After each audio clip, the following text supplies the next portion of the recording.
الله أكبر. بسم الله الرحمن الرحيم.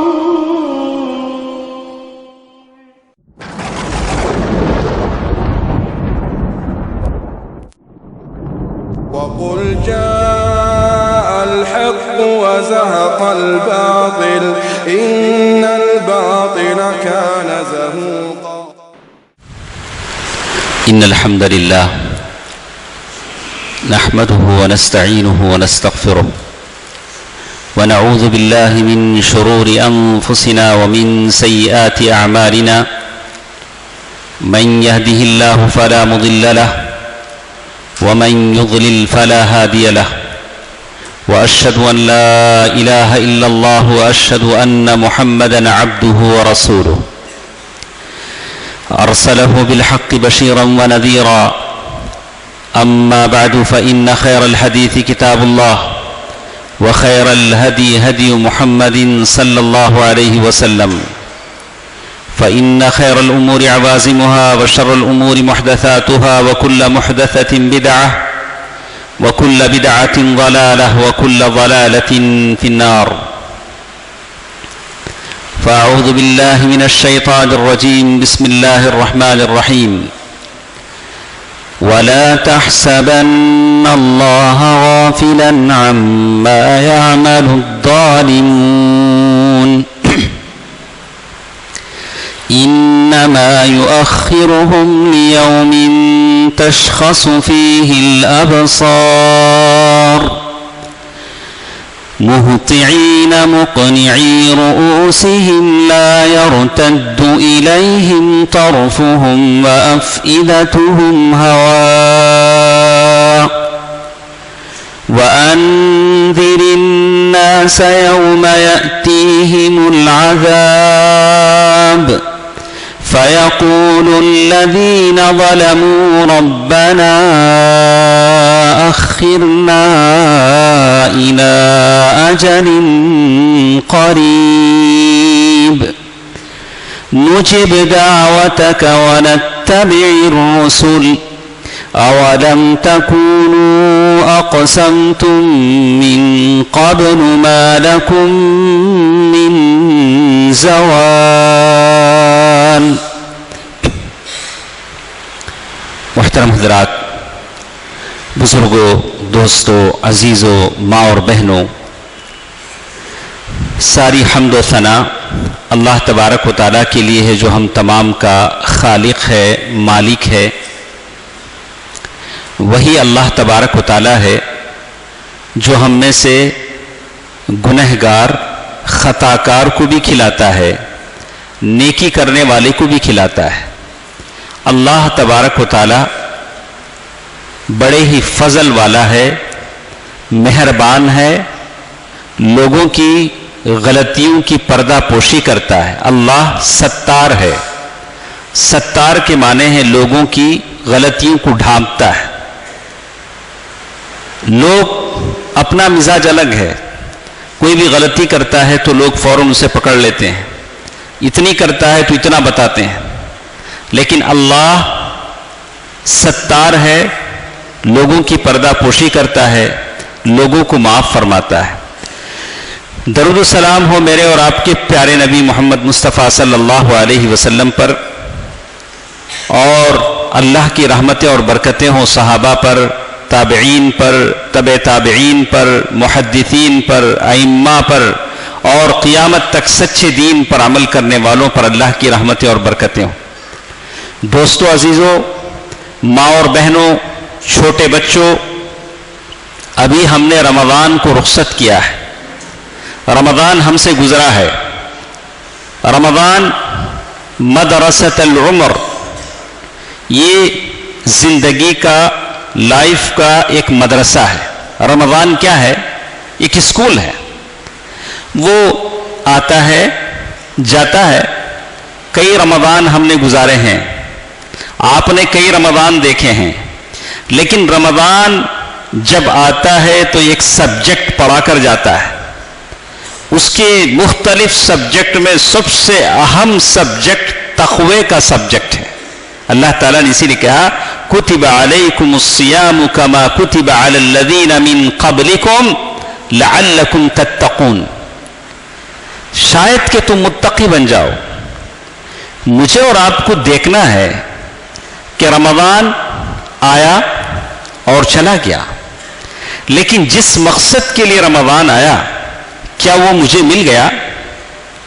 ریان، باب الریان، جنت کا وہ دروازہ آپ کے لیے کھل گیا، آپ کی بخشش ہو گئی، لیلۃ القدر کی برکتیں آپ کو مل گئی، آپ کے صدقہ خیرات، صدقۃ الفطر سارے کے سارے قبول ہو گئے، آپ کا قیام اللیل، تراویح کی نماز، روزے سارے کے سارے اللہ نے قبول کر لیے، آپ کے اندر تقوی پیدا ہو گیا۔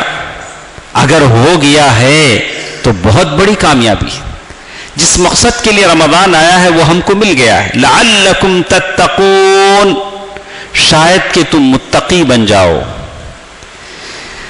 اب یہ کیسے معلوم ہو کہ ہم متقی بن گئے ہیں؟ اب کوئی مارک تو ہے نہیں کہ متقی ہو تو ہم یہاں لکھ دیں پیشانی پہ متقی، اگر جو متقی نہیں ہے فاسق، العیاذ باللہ، ایسا کوئی سسٹم ہے؟ کسی کی پیشانی پہ لکھا ہے کہ کون متقی ہے؟ ارے سب ماشاءاللہ، لگتا ہے کہ سب ماشاءاللہ نیک ہیں، اللہ سے یہ امید رکھتے ہیں ہم سب نیک ہیں، ہم سب نیک ہیں۔ ظاہر انسان دیکھتا ہے، باطن اللہ دیکھتا ہے۔ باطن دیکھنے کا کام میرا نہیں، آپ اندر سے کیا ہیں وہ اللہ دیکھتا ہے۔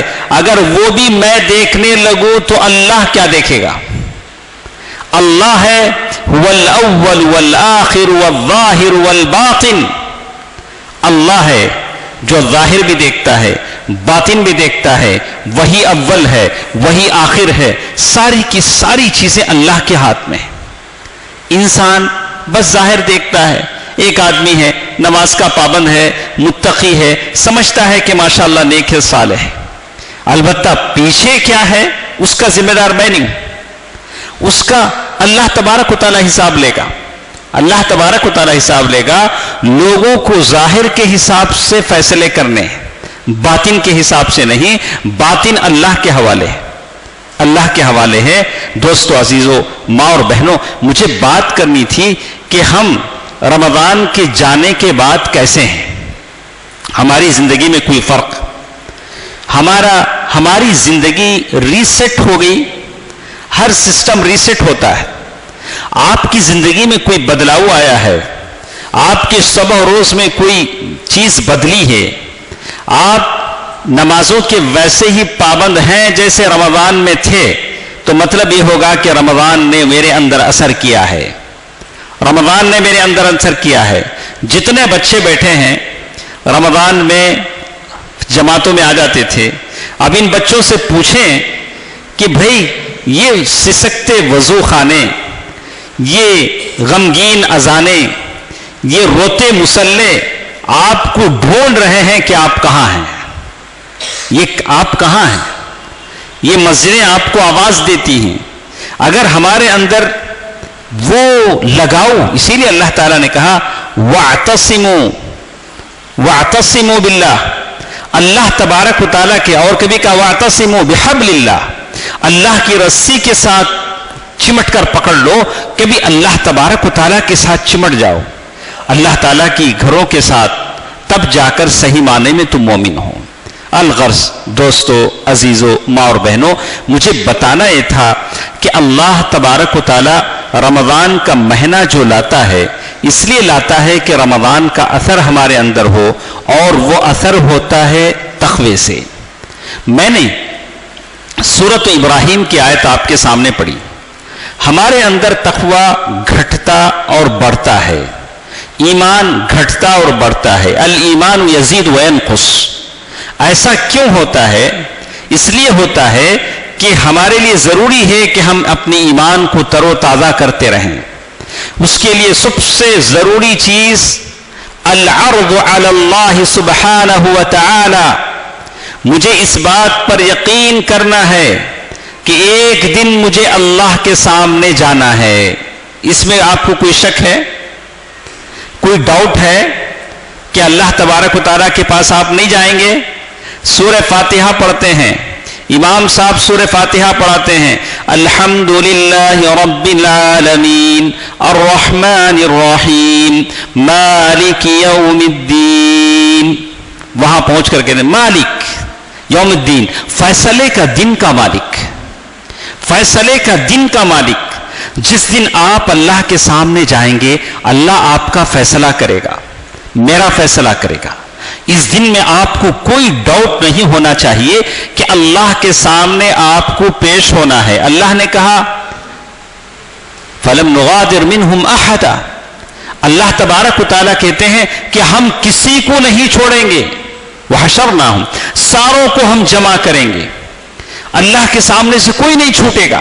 بولا نہیں اللہ میں ذرا بزی ہوں، میں نہیں آ سکتا، نہیں، وہ دنیا تھا جس میں نخرے بہانے چلتے تھے، وہ آخرت کا میدان ہے، اللہ کا فیصلہ ہے، جہاں سارے کے سارے حشر کے میدان میں کھڑے ہیں، 50,000 سال کا وہ دن ہے، پیٹ میں سوراخیں پڑ چکی ہیں اور ساری انتڑیاں باہر آ چکی ہیں، انسان کھڑے ہیں اور ساری سفارش کے لیے انبیاء کے پاس بھاگ رہے ہیں، اللہ تبارک و تعالیٰ آئے بندوں کا حساب لے لے۔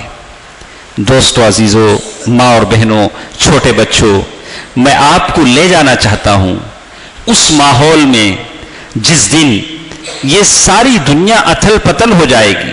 اللہ تبارک و تعالیٰ کہتے ہیں وَيَسْأَلُونَكَ عَنِ الْجِبَالِ فَقُلْ يَنْسِفُهَا رَبِّي نَسْفًا وَيَذَرُهَا قَاعًا صَفْصَفًا۔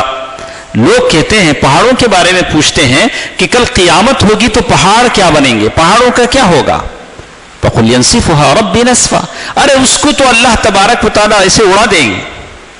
اور کبھی اللہ نے کہا کَالْعِهْنِ الْمَنْفُوشِ، دھنکی ہوئی روئی کی طرح پہاڑ اڑیں گے۔ اللہ نے آپ کے بارے میں، میرے بارے میں نہیں کہا کہ ہم کیسے ہوں گے۔ پہاڑ اتنی بڑی مخلوق، اس کے بارے میں اللہ کہہ رہے ہیں کہ وہ دھنکی ہوئی روئی کی طرح ہم اڑا دیں گے۔ جب وہ روئی کی طرح اڑے گی تو آپ اور ہمارا حال کیا ہوگا؟ اللہ یہی سوچنے کی مہلت آپ کو دیتے ہیں۔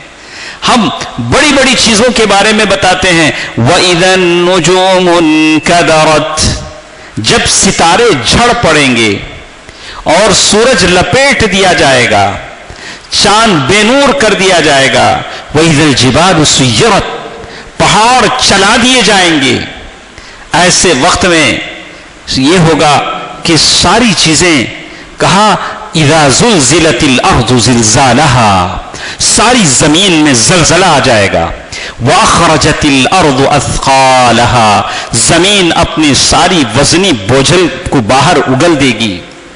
دوستو عزیزو، اللہ کے سامنے مجھے اور آپ کو جانا ہے۔ جس قوم کو یہ بھروسہ ہے، جس قوم کے بچے یہ جانتے ہیں کہ اللہ کے سامنے مجھے جانا ہے، وہ قوم کے بچوں، نوجوانوں، بوڑھوں کی زندگیاں ایسے نہیں ہوں گی کہ ایک چاند دیکھ کر مسجد کو آئے، دوسرے مہینے کا چاند دیکھ کر مسجد کو چھوڑ دیے۔ نہیں، ایسی نہ، رمضان کا چاند دیکھ کر مسجد کی زیارت کی، شوال کا جب چاند دکھا تو مسجد چھوڑ دیا، مسجد کدھر ہے نہیں پتا۔ ایسی قوم فلاح بہبودی نہیں پا سکتی۔ اللہ تبارک و تعالیٰ نے کہا ادخلوا فی السلم یا ایھا الذین آمنوا ادخلوا فی السلم کافہ ولا تتبعوا خطوات الشیطان، اے ایمان والو تم پورے کے پورے اسلام میں داخل ہو جاؤ، شیطان کی نقش قدم پر نہ چلو، شیطان کے نقش قدم پر نہ چلو۔ میں مسلمان ہوں، مجھے اللہ کے سامنے جانا ہے، عرض محشر میں کھڑے ہونا ہے، جب اللہ تبارک و تعالیٰ آسمان سے اتریں گے اور سارے فرشتے صف در صف کھڑے ہوں گے، اور ایسا نہیں ہوگا کہ اللہ انسانوں کو چھوڑ دیں گے، فرشتوں کی نگرانی میں انسان اللہ کی عدالت میں نکلیں گے۔ اللہ تبارک و تعالیٰ آپ کو اور مجھے بلائے گا، اتنے ملین، اتنی تعداد، کروڑوں انسانوں میں اللہ آپ کا نام لے کر بلائیں گے، کوئی شک و شبہ نہیں، کوئی کنفیوژن نہیں کہ اللہ مجھے نہیں اسے بلا رہے ہیں، اسے نہیں اسے بلا رہے ہیں۔ اللہ جس کا نام لیں گے اس کے دل میں بات جائے گی کہ اللہ نے مجھے بلایا ہے۔ اللہ اکبر۔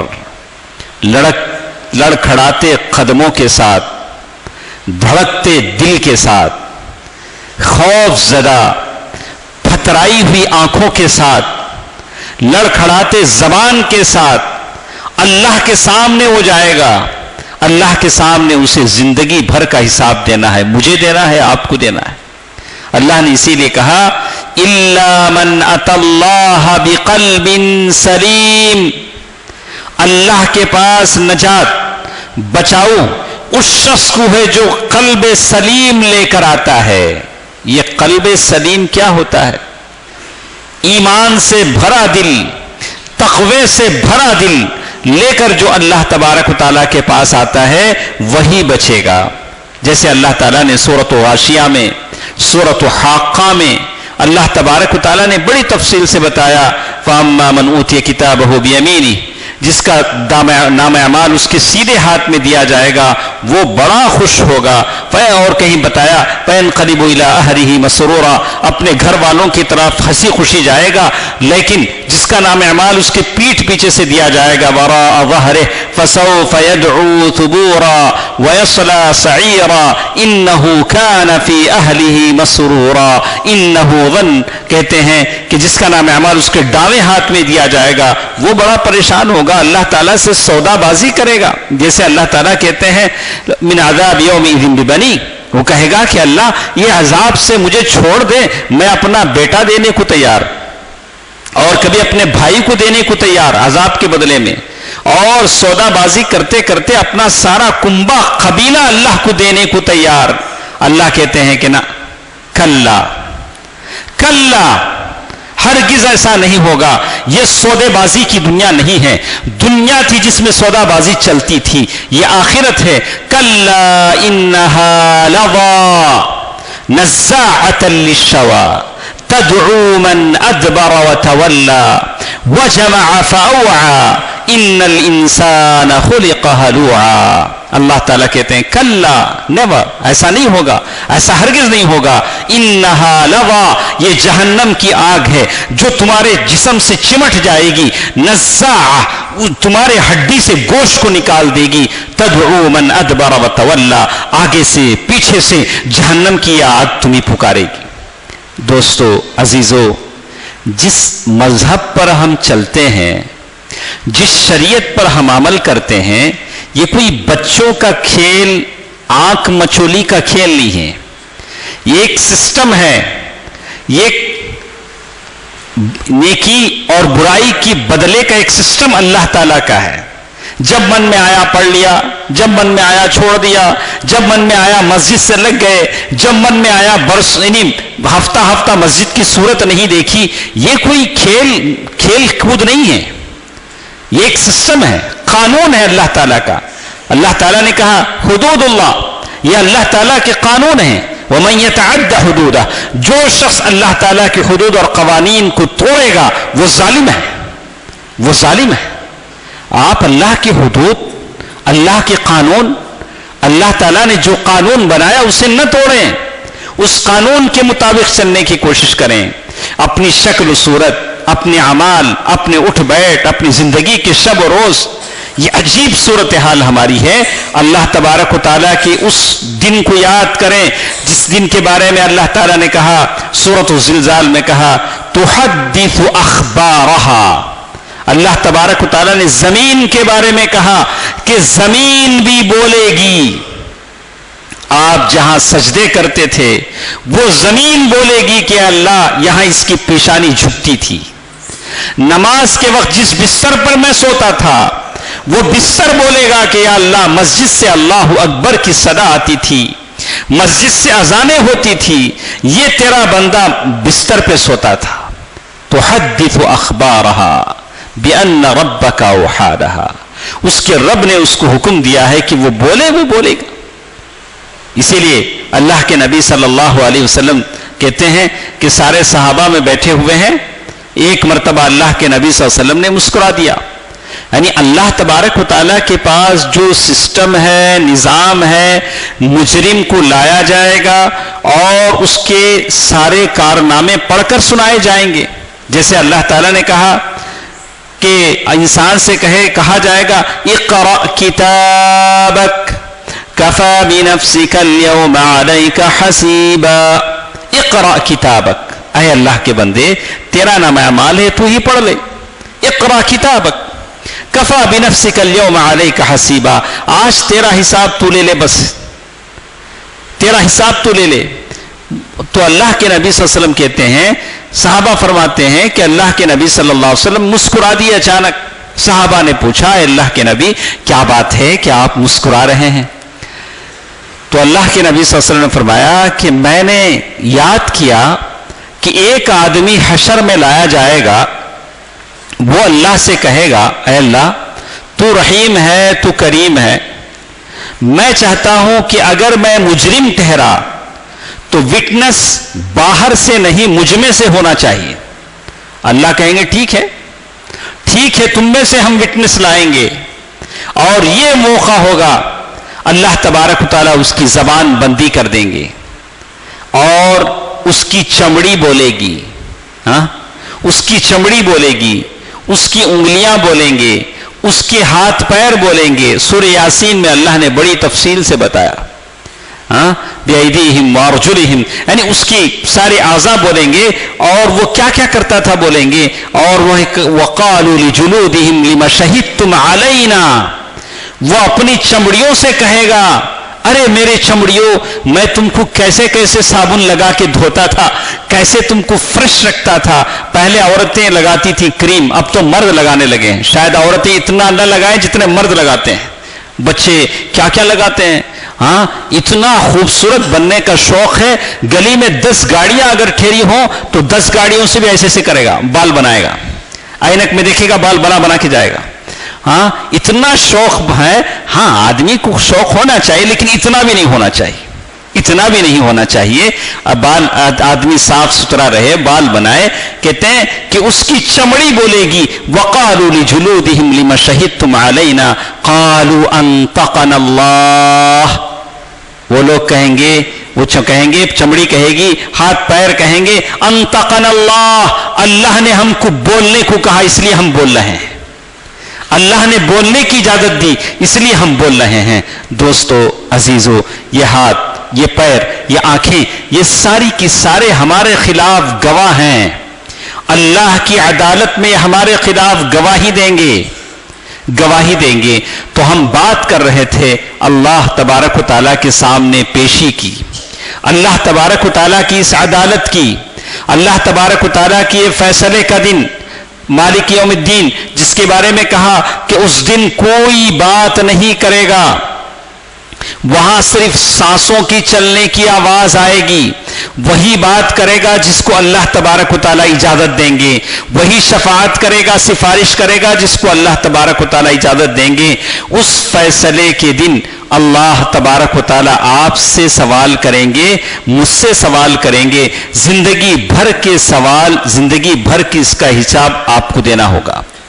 جیسے حدیثوں میں آپ نے سنا ہوگا، جب تک بنو آدم 5 سوالوں کا جواب نہ دے اس کے پیر اللہ کے سامنے سے نہیں ہٹیں گے. اللہ تعالیٰ اس سے پوچھیں گے کہ زندگی کہاں گزاری، مال کہاں سے کمایا، کہاں خرچ کیا، نوجوانی کہاں گزاری، کن باتوں میں بیتی. یہ سارے سوال اللہ تبارک و تعالیٰ کے سامنے ہوں گے. اسی لیے اللہ تبارک و تعالیٰ کہتے ہیں وَأَمَّا مَنْ خَافَ مَقَامَ رَبِّهِ، جو شخص اللہ تبارک و تعالیٰ کے سامنے کھڑے ہونے سے ڈرے گا اس کے اللہ تعالیٰ جنتیں دیں گے. کبھی کہا 2 جنت. اللہ کے سامنے کھڑے ہونے سے آدمی ڈرے گا اور اللہ کے سامنے جب جائے گا تو وہاں جھوٹ کی کوئی گنجائش نہیں رہے گی. اسی لیے کہتے ہیں کہ اللہ تبارک و تعالیٰ کی عدالت جب لگے گی، وہاں حساب و کتاب شروع ہوگا تو سب سے پہلا حساب کس بات کا لیا جائے گا؟ اللہ کی عدالت میں سب سے پہلا کون سے فیصلے ہوں گے؟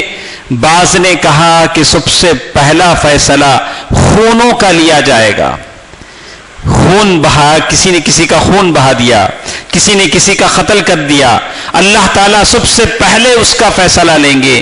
مقتول اپنے ہاتھ میں سر لے کر آئے گا اور اس سے خون بہ رہا ہوگا اور وہ کہے گا یا رب، اے میرے رب، اس سے پوچھئے کہ اس نے مجھے کیوں قتل کیا ہے، کیوں قتل کیا ہے۔ اسی لیے اللہ تبارک و تعالیٰ نے بڑی تفصیل کے ساتھ سورۃ النساء میں کہہ دیا کہ مومن جان بوجھ کر کسی مومن کو قتل کرے گا فَجَزَاؤُهُ جَهَنَّمَ خَالِدًا فِيهَا، اس کا بدلہ یہ ہے کہ وہ ہمیشہ کے لیے جہنم میں رہے گا۔ وَغَضِبَ اللَّهُ عَلَيْهِ، اللہ تعالیٰ کا غضب اس پر ہوگا۔ اگر کوئی مومن کسی مومن کو جان بوجھ کر اگر قتل کرے گا، اگر غلطی سے ہو جاتا ہے، توبہ کر لیتا ہے، اللہ تعالیٰ اسے معاف کرے گا، خون بہا دے گا، لیکن جان بوجھ کر اگر وہ قتل کرتا ہے تو کہا کہ اس کا بدلہ جہنم ہے۔ یہ سب سے پہلا فیصلہ اللہ تعالیٰ کی عدالت میں ہوگا، خونوں کا فیصلہ ہوگا۔ بعض لوگوں نے کہا کہ سب سے پہلا فیصلہ اللہ کی عدالت میں نماز کا ہوگا۔ اللہ اکبر، اللہ اکبر، کتنی بے نیازی ہماری ہے، کیسی غفلت ہماری ہے نمازوں کے سلسلے میں، اور یہی نمازیں ہیں جو ہماری سر بلندی کا ذریعہ ہیں۔ ہم عاجزی کے ساتھ، انکساری کے ساتھ، تواضع کے ساتھ اللہ کے بارگاہ میں سر جھکاتے ہیں، سجدہ ریز ہوتے ہیں، تو اللہ تبارک و تعالی ہمیں بلندی عطا کرتے ہیں، ترقی عطا کرتے ہیں۔ دوستو عزیزو، ماں اور بہنوں، مجھے بڑا تعجب ہوتا ہے، ہم کبھی سوچتے ہیں کہ اس ہندوستان میں ہم کتنے ڈرے سہمے ہیں، کروڑوں کی تعداد میں ہیں، کروڑوں کی تعداد میں ہیں، لیکن دل بالکل ڈر رہا ہے، کب کیا ہو نہیں پتا۔ کچھ ڈرپوک تو اتنے ہیں، خود ڈرتے بھی ہیں، دوسروں کو بھی میسج پاس کر، ان کی زندگی کا بس ایک ہی ڈیوٹی ہے کہ جو بھی میسج آیا اسے دوسرے بھیجتے رہو، خود ڈرتے رہو، ڈراتے رہو، یہی کام کرتے رہتے ہیں۔ مجھے تو تعجب ہوتا ہے کہ ہمارے باپ دادا جب اس ہندوستان میں آئے، یہ کفرستان تھا، یہاں توحید کی دعوت نہیں تھی، کتنی کم تعداد میں وہ آئے اور آج ہم کروڑوں کی تعداد میں ہو گئے۔ جب وہ ہندوستان میں پہلے قدم رکھے تھے تو کیا وہ ڈر گئے تھے؟ یہاں کی شرک اور بت پرستی سے وہ لوگ دہل گئے تھے؟ نہیں۔ جب وہ لوگ نہیں ڈرے تھے تو اتنی بڑی تعداد میں ہونے کے باوجود ہم کو ڈرنے کی کیا ضرورت ہے؟ ہم کو ڈرنے کی کیا ضرورت ہے؟ لیکن اس لیے اللہ تبارک و تعالیٰ قرآن مجید میں کہتے ہیں واللہ اعلم بِأَعْدَائِكُمْ وَكَفَى بِاللَّهِ وَلِيًّا وَكَفَى بِاللَّهِ نَصِيرًا۔ لوگو، جتنا زیادہ تم اپنے دشمن کو پہچانتے ہو کہ یہ تمہارا دشمن ہے، اللہ رب العالمین اس سے زیادہ تمہارے دشمن کو پہچانتا ہے۔ واللہ اعلم بِأَعْدَائِكُمْ وَكَفَى بِاللَّهِ وَلِيًّا وَكَفَى بِاللَّهِ وَلِيًّا، اللہ کافی ہے تمہارے لیے کہ اللہ تمہارا دوست ہے۔ نصیرا، اللہ کافی ہے کہ اللہ تمہارا مددگار ہے۔ ڈرنے کی ضرورت نہیں ہے، گھبرانے کی ضرورت نہیں ہے۔ اللہ نے پھر کہا وَلَن يَجْعَلَ اللَّهُ لِلْكَافِرِينَ عَلَى الْمُؤْمِنِينَ سَبِيلًا، کسی جگہ اللہ نے کہا کہ لوگوں دیکھو، اللہ کا یہ قانون ہے، اصول ہے کہ اللہ مومنوں پر کافروں کو مسلط نہیں کرتے، مومنوں پر کافر غالب نہیں آتے، مومنوں پر کافر نہیں جیت سکتے۔ اب معلوم یہ ہوا کہ آج اگر ایسا نہیں ہے، مطلب غلط دکھتا ہے، ہم کافروں کے سامنے مغلوب، مقہور، مجبور دکھتے ہیں، تو مطلب یہ ہے کہ ہمارے ایمان میں تر و تازگی لانی چاہیے، ہمارے ایمان میں اتنی مضبوطی ہونی چاہیے، ہمارے ایمان میں وہ طاقت ہونی چاہیے کہ وہ بچے جو صحابہ کرام کے بچے جیسے تھے، جنگ بدر میں ابو جہل جن بچوں کو دیکھ کر گھبرا جاتا تھا، وہ صحابہ جن کے ہاتھوں اللہ تبارک و تعالیٰ نے 100 سال کے اندر یورپ، افریقہ، دنیا کا کوئی ایسا علاقہ نہیں تھا، بہت کم زمین ایسی بچی تھی جہاں اسلام نے غلبہ حاصل نہیں کیا ہو۔ 100 سال کے اندر، صرف 100 سال کے اندر صحابہ کرام نے دنیا کے بہت بڑے حصے پر قبضہ کر لیا۔ یہ چند لوگ جو مکہ مکرمہ، مدینہ منورہ میں اونٹ چراتے تھے، لیکن جب دین کو اپنایا، دین کو اپنے دل و دماغ میں اتارا، ان کے دل میں ایمان راسخ ہو گیا، تو اللہ تعالیٰ نے وہ فتح مندی عطا کی، وہ اللہ تعالیٰ نے وہ سربلندی عطا کی کہ ساری دنیا میں پھیل گئے، ساری دنیا میں پھیل گئے۔ یورپ اور فارس کے بڑے بڑے عمراء، وزراء، بڑے بڑے بادشاہ اسلام کا نام سن کر کانپنے لگے، مسلمانوں کے بادشاہوں کا نام سن کر کانپنے لگے، وہ کئی سو میل دور ہوتے تھے۔ تو میری اور آپ سے بات یہ ہے کہ ہم ایمان کو پوری طرح اپنے دل میں اتاریں، یہی ایمان جاگزی ہوتا ہے۔ کامیاب و کامران وہی انسان ہوتا ہے جو پوری طرح اسلام میں اترتا ہے، پوری طرح اپنے آپ کو مسلمان بناتا ہے۔ کوئی موسم کا مسلمان ہو، کوئی وقتی مسلمان ہو، تو پھر اس ملک میں ہمارا تحفظ مشکل ہے۔ میں آپ سے ہی کہتا ہوں کہ ہم کو حالات کے حساب سے ریسیٹ ہونا چاہیے، بدلنا چاہیے۔ آنے والی چیزوں کا مقابلہ کرنے کے لیے کچھ ایسی چیزیں ہیں، بس ایک ہی چیز ہو، وہ یہ کہ ہم توحید میں پکے ہو جائیں، موحد ہو جائیں، توحید پرست ہو جائیں۔ اسی لیے جو دعوت ہمارے سلف نے جو لائی تھی، صحیح عقیدہ، علماء اہل حدیث نے ایک صحیح عقیدہ لوگوں کے سامنے پیش کیا، بولا کہ اس عقیدے کو اپناؤ جس میں صرف اللہ سے چیز مانگی جاتی ہے، پیارے نبی صلی اللہ علیہ وسلم کی سنت پر عمل کیا جاتا ہے، کسی اور کے سامنے مرادیں، منتیں، خواہشیں نہیں کی جاتی، دعائیں نہیں کی جاتی، کہیں اور سجدہ نہیں کیا جاتا، یہ سارے کے سارا شرک ہے۔ اور جب توحید کو جاگزی کیا گیا، اسی توحید کی تو دولت تھی کہ اللہ تعالیٰ نے صحابہ کرام کو دنیا کی متعدد بڑے حصے پر قابض اور حکمران بنایا۔ اگر اسی توحید کو ہم اپنا لیں، اسی توحید پر ہم چلیں، میں کہتا ہوں کہ آپ دعوت کو پڑھیں۔ دعوت اہل حدیث کیا ہے؟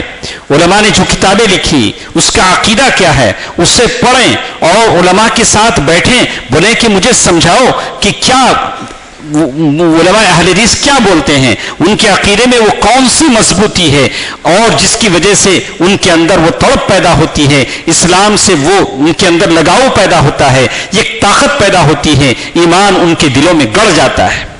دوستو عزیزو، یہ تعلق صحابہ کرام سے ملتا جلتا ہے۔ آپ جب اپنے بچے کو عقیدے میں مضبوط بنائیں گے تو وہ آنے والے حالات کا مقابلہ کر سکے گا۔ تو بات ہم کہتے ہیں اللہ تعالیٰ کی عدالت کی۔ اللہ تبارک و تعالیٰ کی عدالت انسان کی موت کے بعد سے شروع ہوتی ہے۔ وہ جب مر جاتا ہے، قبر میں دفنا دیا جاتا ہے، ایک دن آتا ہے وہ اپنے قبر سے اٹھایا جاتا ہے، جیسے اللہ تعالیٰ نے سورۃ یاسین میں کہا، آدمی کہے گا کہ کون ہے جس نے ہم کو اپنے قبر سے اٹھایا، ہم تو سو رہے تھے، ہم تو سو رہے تھے۔ لیکن جب سور پھونکا جائے گا، وہ ننگے بدن، ننگے پیر، آس پاس سے بے خبر ایک میدان کی طرف بھاگیں گے، سارے کے سارے وہ میدان میں ٹھہریں گے، فرشتے ان کو گھیریں گے اور وہ میدان میں بھوکے پیاسے کھڑے رہیں گے، بھوکے پیاسے کھڑے رہیں گے، اور ہر ایک کی خواہش ہوگی کہ اللہ تبارک و تعالیٰ آ جائیں، ہمارا فیصلہ کر دیں، اور ایک مدت مدید کے بعد اللہ تبارک و تعالیٰ آئیں گے، ترازو رکھا جائے گا، پل صراط لگایا جائے گا، وہاں حوض کوثر بھی ہوگا اور اللہ کی نعمتیں بھی ہوں گی، ایک ایک آدمی کا فیصلہ ہوگا، ایک ایک آدمی کو بلایا جائے گا، آدمی اپنے نام اعمال کو پڑھے گا، اللہ تبارک و تعالیٰ حساب لیں گے۔ اللہ کے حساب لینے کا سسٹم بھی الگ ہے۔ اللہ تبارک و تعالیٰ کچھ بندوں کو بغیر حساب کتاب کی ہی جنت میں بھیج دیں گے۔ اللہ تعالیٰ ہم سب کو ان لوگوں میں سے بنائے، آمین آمین۔ ہاں، کچھ لوگ ہوں گے جن کا حساب و کتاب آسان ہوگا، آسان حساب و کتاب ہوگا، کچھ لوگ ہوں گے جن کی بدی برائی نیکیوں سے بدل دی جائے گی۔ اللہ تعالیٰ کے اللہ کے نبی صلی اللہ علیہ وسلم کہتے ہیں کہ ایک آدمی اللہ کے نبی صلی اللہ علیہ وسلم کے پاس آئے گا، اللہ تبارک و تعالیٰ کے پاس آئے گا، اللہ کے نبی صلی اللہ علیہ وسلم فرماتے ہیں اللہ کے پاس وہ آدمی آنے کے بعد اللہ اس سے کہیں گے کہ بندے تیرے نام اعمال کو پڑھ، وہ پڑھے گا، پڑھنے کے بعد کہے گا کہ اس میں تو پہلے چھوٹی چھوٹی غلطیاں ہیں، کہا کہ اللہ کہیں گے ان چھوٹی چھوٹی غلطیوں کو نیکیوں سے بدل دیا جائے. اللہ کی اس فضل پر وہ اتنا حیران ہوگا, کہے گا اللہ میرے بڑے بڑے گناہ بھی ہیں جو یہاں دکھتے نہیں ہیں. یعنی وہ اس امید میں بولے گا کہ چھوٹی غلطیوں کو اللہ نے نیکیوں سے بدل دیا تو بڑے بڑے گناہ کو بھی اللہ نیکیوں سے بدل دے گا. اللہ تعالیٰ کا فضل اور کرم ہے. لیکن انسان اس دھوکے میں نہ رہے کہ اللہ غفور ہے. ہاں اللہ تعالیٰ غفور ہیں, شکور ہیں, اللہ تعالیٰ شکور ہیں, اللہ معاف کرنے والے ہیں, لیکن اللہ تبارک و تعالیٰ انتقام بھی لینے والے ہیں. انما التوبة على الله للذين يعملون السوء بجهالة. توبہ اس آدمی کے لیے ہے جو نادانی میں گناہ کر بیٹھتا ہے, ثم يتوبون من قریب, اور بہت جلد توبہ کرتا ہے. دوستو, عزیزو, ماں اور بہنوں, چھوٹے بچوں, آپ تمام سے میری ہی گزارش ہے کہ ہر پل ہر دم اپنے آپ کو اللہ کے سامنے کھڑا رکھو. باقی جو ایشوز ہیں دنیا کے, کھانا پینا پڑھائی, یہ سب نتھنگ, بس چلنے کی زندگی. اصل جو میری اور آپ کی زندگی کا سب سے بڑا پرابلم ہے, سب سے بڑی مشکل ہے, وہ اللہ کے پاس حاضر ہو کر نجات کا پروانہ حاصل کرنا. یہ سب سے بڑا کام ہے, یہ سب سے بڑا کام ہے کہ اللہ تبارک و تعالی نجات کا پروانہ مجھے اور آپ کو دے دے. اسی لیے سلف کہتے تھے, بڑے نیک, بڑے عبادت گزار, اللہ اعلان کر دے کہ سارے لوگ جنت میں جائیں گے سوائے ایک آدمی کے, تو حضرت عمر رضی اللہ تعالیٰ عنہ کہتے ہیں میں سمجھوں گا کہ وہ میں ہوں, میں سمجھوں گا کہ وہ اکیلا آدمی میں ہوں. آپ کو مجھے ہمیشہ اس دن کو یاد رکھنا چاہیے. اللہ کے پاس انسان جائے گا, اس کا حساب و کتاب ہوگا. اور ایک آدمی کے بارے میں کہا, ایک آدمی اللہ کے سامنے لایا جائے گا, اس کی نام اعمال میں سوائے گناہوں کی کچھ نہیں ہوگا, اور اسے جہنم کا فیصلہ ہو جائے گا, اور جاتے جاتے وہ اللہ کو پلٹ کر دیکھے گا. اللہ تعالیٰ اسے بلائیں گے, بولیں گے اے میرے بندے, کیا تجھے لگتا ہے کہ تیرے نام اعمال میں کوئی غلط تو نے ایسا نہیں کیا, تیرے نام اعمال میں فرشتوں نے لکھ دیا؟ تو وہ آدمی کہے گا کہ نہیں اللہ, اس میں جو بھی لکھا ہے میں نے کیا ہوا وہی لکھا ہے. کیا میرے فرشتے نے تجھے تیرے اوپر ظلم کیا؟ بولا کہ نہیں اللہ. پھر تو مجھے پلٹ کے کیوں دیکھ رہا تھا؟ بولا اللہ میں اس لیے پلٹ کے دیکھ رہا تھا کہیں تیری رحمت سے میں بخش دیا جاؤں. تیری رحمت کی مجھے امید تھی کہ اللہ تو مجھے بخش دے گا. اللہ کہیں گے کہ اسے بخش دو, اسے جنت بھیج دو. اللہ ستار ہیں, غفور ہیں, اللہ تعالیٰ معاف فرماتے ہیں. لیکن ان قوموں کے ساتھ جو اللہ تبارک و تعالیٰ کے دین کا کھلواڑ نہیں کرتے, اللہ کے دین کا مذاق نہیں کرتے. لیکن جو قومیں اللہ کے دین کا مذاق کرتی ہیں وہ سور اور بندر بنا دیے جاتے ہیں. قرآن کہتا ہے کہ وہ قومیں جنہوں نے اللہ کے دین کے ساتھ مذاق کیا, اپنی منمانی کر لی, جب من میں آیا پڑھ لیا, جب من میں آیا چھوڑ دیا, جب من میں آیا آسان لگا عمل کر لیا, جب من میں آیا مشکل آیا چھوڑ دیا. سود کو چھوڑنا مشکل تھا اس لیے وڈی کھا لیا, انٹرسٹ کا پیسہ کھا لیا. بہن کو جائیداد میں حصہ دینا مشکل تھا اس لیے اس کے ساتھ ظلم کیا, بہن کا حصہ دبا لیا. بھائی کو جائیداد میں حصہ نہیں دیا. باپ کو پالنا مشکل تھا, باپ کو بے گھر کر دیا. یہ قوم ہے جن قوموں پر اللہ کا عذاب نازل ہوتا ہے. ایسے لوگوں پر اللہ کا عذاب نازل ہوتا ہے. آسمان سے بارشیں روک لی جاتی ہیں, غذاؤں میں برکتیں ختم ہو جاتی ہیں. اللہ اللہ, اپنے آپ کو اللہ کے سامنے کھڑے ہونے والے دن یاد کریں, وہاں ساری چیزوں کا حساب آپ کو دینا ہے. اللہ تبارک و تعالیٰ کہتے ہیں کہ کوئی چیز اللہ کے سامنے نہیں چھوڑی جائے گی, بالکل ہلکی سی چیز بھی نہیں چھوڑی جائے گی, اور کوئی بڑی چیز. اللہ تعالیٰ ہر چیز کا بدلہ وہاں دیں گے, اور پل صراط پر بھی آدمی چلیں گے, اور پھر وہاں نام اعمال تولے جائیں گے, اور پھر تب جا کر جنت کا یا جہنم کا فیصلہ ہوگا. دوستو عزیزو, میں اپنی بات ختم کرتے ہوئے سارے لوگوں سے کہتا ہوں کہ ہمارا دین ایک منظم دین ہے جو ہمارے شب و روز کی زندگی سے وابستہ ہے. صرف جمعے سے نہیں, عیدین سے نہیں, رمضان سے نہیں, بالکل ہوش سنبھالنے سے لے کر مرتے دم تک آپ مسلمان ہیں. لب کھلتے ہیں